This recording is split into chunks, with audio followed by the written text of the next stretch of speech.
quote-unquote George W. Bush, but the real George W. Bush, not the one of today, but the real one, when they passed that, AUMF in 2001, it only applies to foreign affairs, foreign federalization, foreign. It don't apply to National Guard.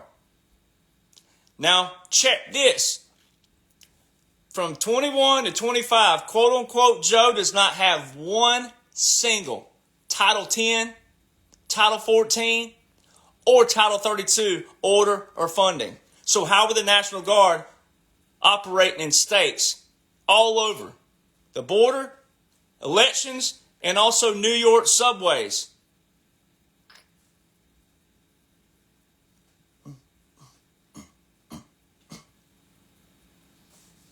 I don't do the Trump dance too well. I look like a praying mantis in a fire ant bed, but I tried. Yeah.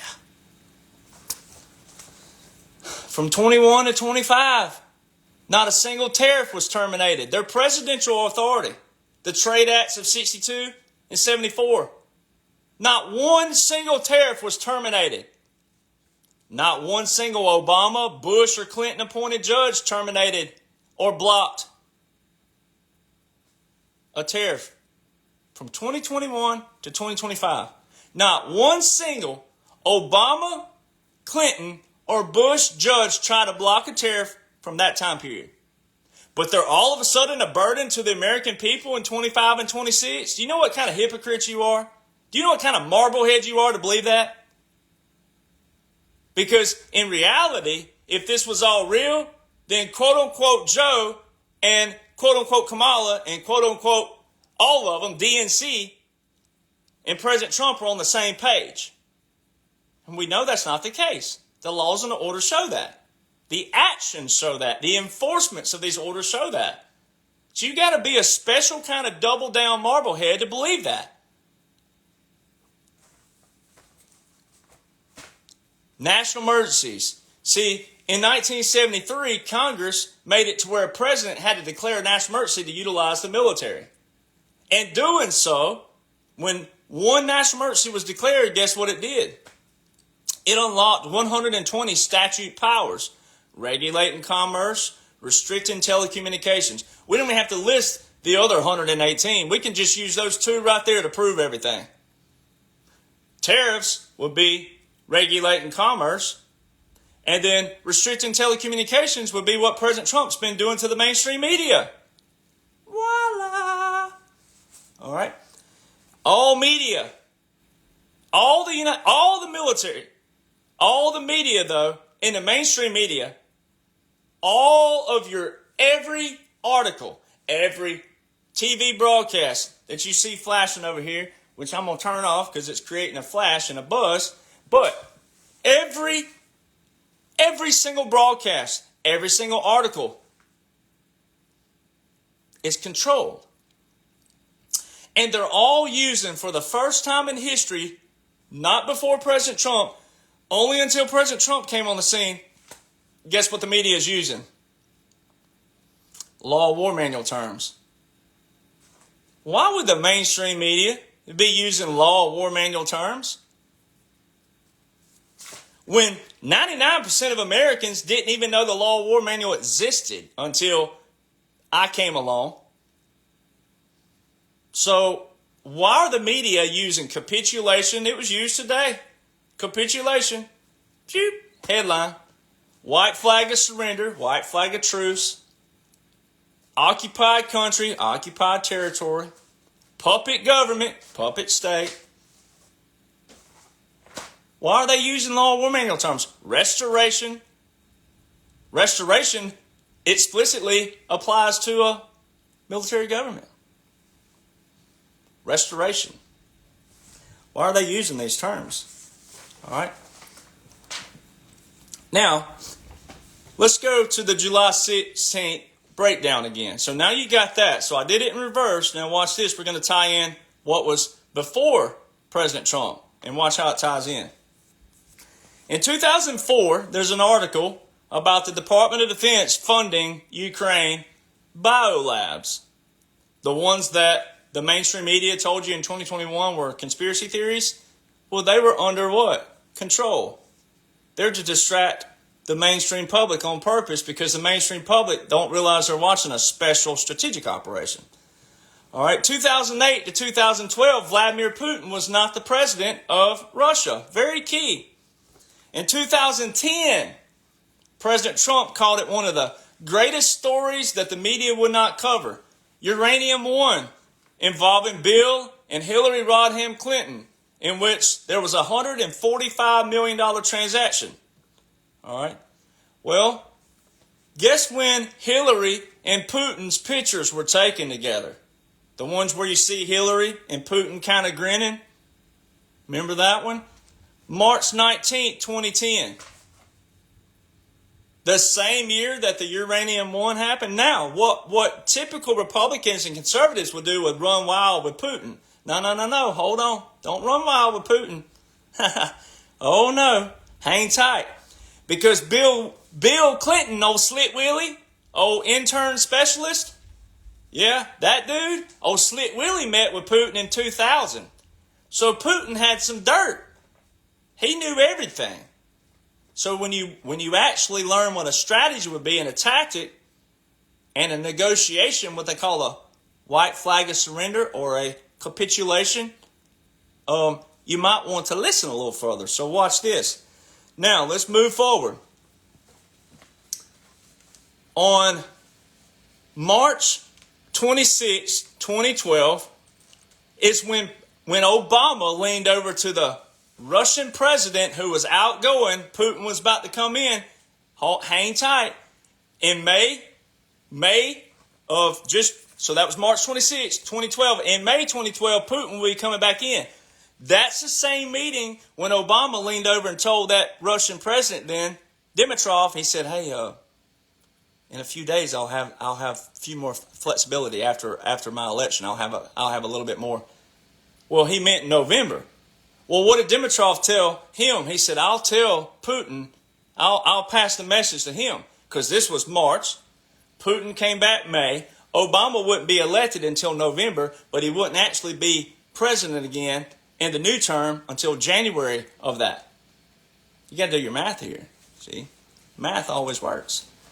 February 2014 is when the war started in Ukraine and Russia. The mainstream media tell you February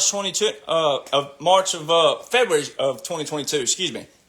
Is that ain't when they say large scale operation? No, there was a small scale operation that started in February of 2014. See, that's how they trick something so simple as how they trick the American people. And you have to say this, patriots, you know it. Exclude yourself if you're a patriot, right? But for all the others that ain't, it's okay to be called dumb because if you're dumb, you can be educated. All right? But you are dumb one soul or one dumb soul or dumb or triple dumb, doubling down on dumb or anything. If you want to sit here and not understand how simple that is. That is how easy it is to trick an American. Oh, the war started over here. No, it didn't.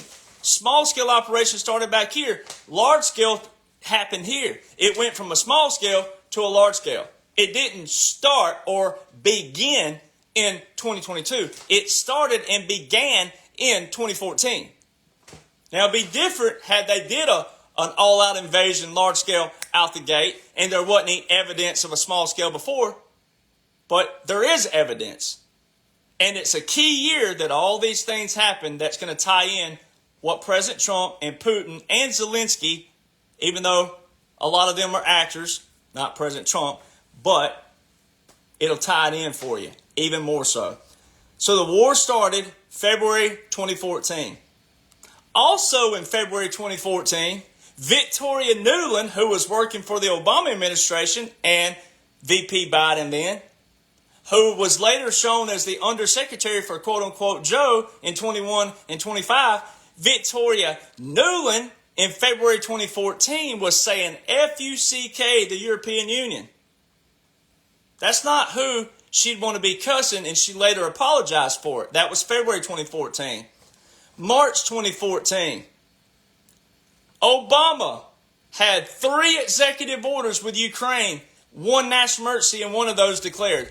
3 executive orders alone with Ukraine in March 2014 and followed up with another one in December of 2014 for a total of 4 executive orders with Ukraine. See, that's how they confused the American people, the very few that were reading. They made you think there was something going on in Ukraine that was something the U.S. was going to have to deal with. No, that's how they were making their deals.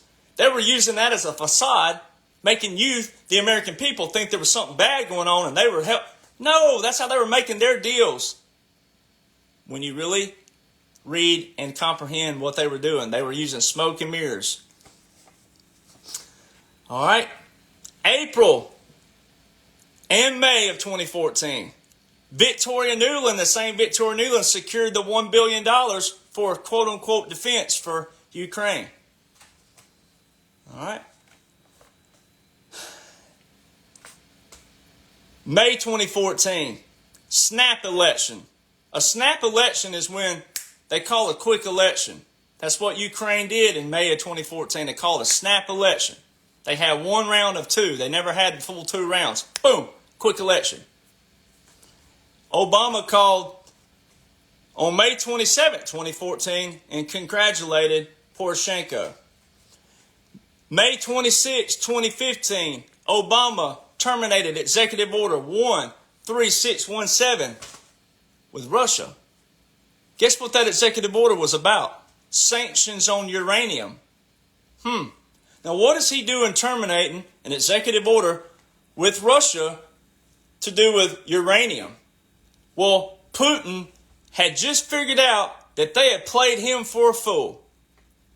They were, quote-unquote, using their, quote-unquote, diplomacy back then, and they tricked him.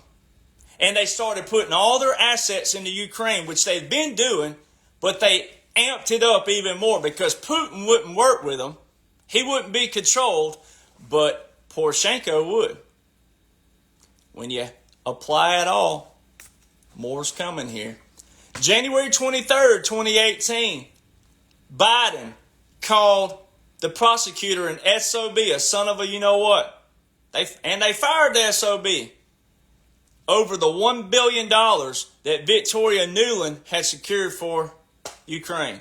That's the tie-in. That $1 billion is the same $1 billion. And Joe put it on record. July 16, 2018. What a coincidence that is. July 16th, President Trump's having a speech about election interference that all ties in. And July 16, 2018, President Trump meets with Vladimir Putin in Helsinki, Finland, set up by Major General Paul Vallely that I've been on podcast with. Yeah, he set that meeting up. Vladimir Putin handed President Trump a soccer ball. That was a capitulation. The ball is in your court.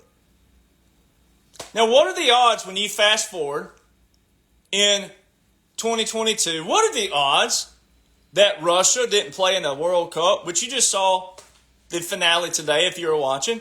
All right, what are the odds that Russia did not play in the World Cup? Soccer ball, sacrifice, capitulation, and then they go into Ukraine. See, we have joint operations going in Ukraine, and if you listen to special operators, we have special operations in Ukraine. They're decimating these nuclear, biological, chemical facilities.